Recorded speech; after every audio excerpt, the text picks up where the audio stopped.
ಮುಂದೆ ಜೋಕ್ ಜಂಕ್ಷನ್ನಾಗ ಮತ್ತೆ ಜೋಕ್ ಹೇಳೋ ಸಿಲ್ಸಿಲ ನಡೆದದ್ರಿ. Joke junction no tension.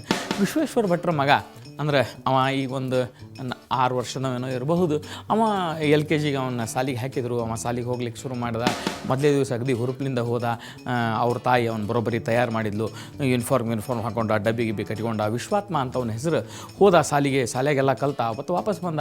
ಮತ್ತು 2ನೇ ದಿವಸ ಇದು ಆಯ್ತು. 3ನೇ ದಿವಸ ವಿಶ್ವೇಶ್ವರ ಭಟ್ರು ಹೇಳ್ತಿ ಬಂದವ್ರಿಗೆ, ವಿಶ್ವಾತ್ಮ ಏನೋ ಅನ್ಲಿಕ್ಕೆ ತಂದು ಕೇಳ್ರಿ ಅಂತಂದು. ಹೇಳೋವಲ್ಲ ಅವ ಸಾಲಿಗೆ ಹೋಗವಲ್ಲ ನೋಡ್ರಿ ಅಂತ.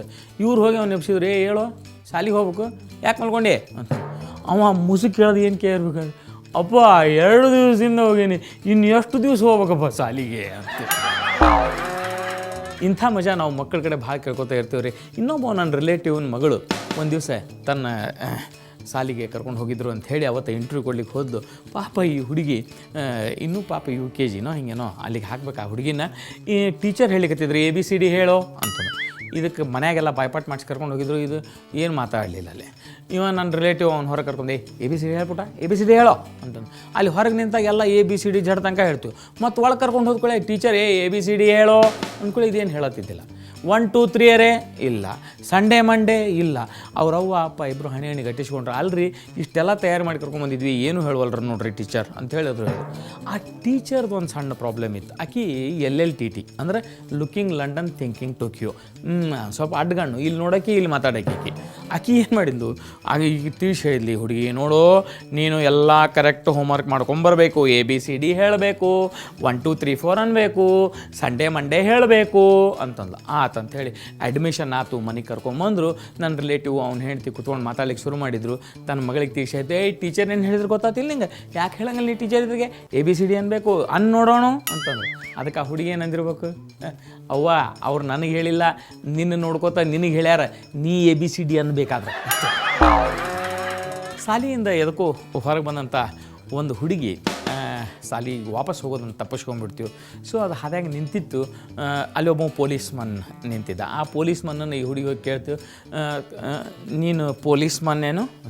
ಹೌದು, ಎಸ್ ನಾನು ಪೊಲೀಸ್ ಮನ್. ಸರಿ ನಮ್ಮ ಮನೆಯೊಳಗೆ ಹೇಳ್ಯಾರ, ಏನರೇ ತ್ರಾಸಾದ್ರೆ ಪೊಲೀಸರು ಹೆಲ್ಪ್ ತೊಗೋಬೇಕು, ಅವ್ರು ಹೆಲ್ಪ್ಫುಲ್ ಇರ್ತಾರೆ ಅಂತ ಹೇಳ್ಯಾರ. ಹೌದೇನು? ಎಸ್ ನಾವು ಹೆಲ್ಪ್ಫುಲ್ ಇರ್ತೀವಿ. ಹೇಳು ಮಗು ಏನಾಗ್ಬೇಕು ಹೇಳು.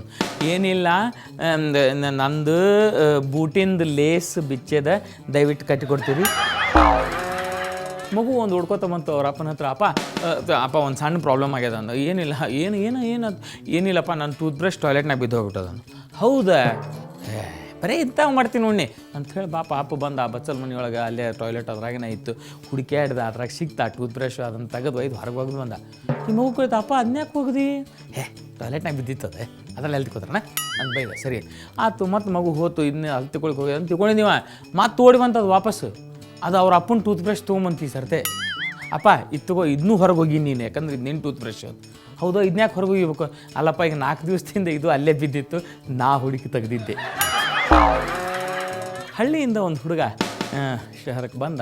ಅಲ್ಲೇ ಏನೋ ಒಂದು ದೊಡ್ಡ ರಾಜಕೀಯ ಕಾರ್ಯಕ್ರಮ. ಆ ರಾಜಕೀಯ ಕಾರ್ಯಕ್ರಮ ನೋಡಲಿಕ್ಕೆ ಅಥವಾ ಅದ್ರ ತಯಾರಿ ಮಾಡಲಿಕ್ಕೆ ಒಂದಿಷ್ಟು ಸೆಕ್ಯೂರಿಟಿ ಪೊಲೀಸರು ಎಲ್ಲ ಬಂದಿದ್ದರು. ಅದನ್ನು ಚೆಕ್ ಮಾಡ್ಲಿಕ್ಕೆ ಹತ್ತಿದ್ರು. ಒಂದು ನಾಯಿನ ಹಿಡ್ಕೊಂಬಂದಿದ್ರು. ಅವ್ರು ಚೈನ್ ಹಾಕಿ ಹಿಡ್ಕೊಂಬಂದಿದ್ರು. ಪೊಲೀಸ್ ಡ್ರೆಸ್ನಾಗಿದ್ದಾವ. ಆ ನಾಯಿನ ಅಲ್ಲಿ ಹಿಡ್ಕೊಂಡಿದ್ದೆ. ಈ ಹುಡುಗ ಎದ್ದು ಕೇಳಿದ, ಅಲ್ಲ ಸರ್ ನೀವು ಪೊಲೀಸರು ಖರೆ ಏನ್ರಿ ಅಂತ. ಹೌದು. ಅಲ್ರಿ ನೀವು ಮನುಷ್ಯರನ್ನ ಹಿಡಿಬೇಕು ರೀ, ಕಳ್ಳರನ್ನ ಹಿಡಿಬೇಕು, ಅದನ್ನೆಲ್ಲ ಬಿಟ್ಟು ನಾಯಿ ಅರೆಸ್ಟ್ ಮಾಡ್ಕೊಂಬಂದಿರಲ್ಲ. ದೋಸ್ತರ, ಇಂಥ ಮಸ್ತ್ ಜೋಕ್ ನಿಮಗೆ ಬಂದಿದ್ವು ಅಂತಂದ್ರೆ ದಯವಿಟ್ಟು ನಾನು ಫಾರ್ವರ್ಡ್ ಮಾಡಿರಿ. ನನ್ನ ನಂಬರ್ ನಿಮ್ಮ ಕಡೆ ಅದ ಗ್ಯಾರಂಟಿ. ಮತ್ತು ಎಲ್ಲಿ ಹೋಲಿಕ್ಕೆ ಹೋಗ್ಬೇಡ್ರಿ, ಯಾಕಂತಂದ್ರೆ ಬ್ರೇಕ್ ಆದ ಕೂಡಲೇ ಮಸ್ತ್ ಮನುಷ್ಯ ಬರೋ ಟೈಮ್ ಆಗ್ತದೆ. ಜೋಕ್ ಜಂಕ್ಷನ್ನಾಗ ಮಸ್ತ್ ಮನುಷ್ಯ ಮತ್ತು ಮಸ್ತ್ ಜೋಕ್ಗಳನ್ನು ಕೇಳ್ಕೊತಾ ಇರಿ ಅಂತ ಹೇಳ್ತಾ ಒಂದು ಸಣ್ಣ ಬ್ರೇಕ್ ತೊಗೋತೀನಿ.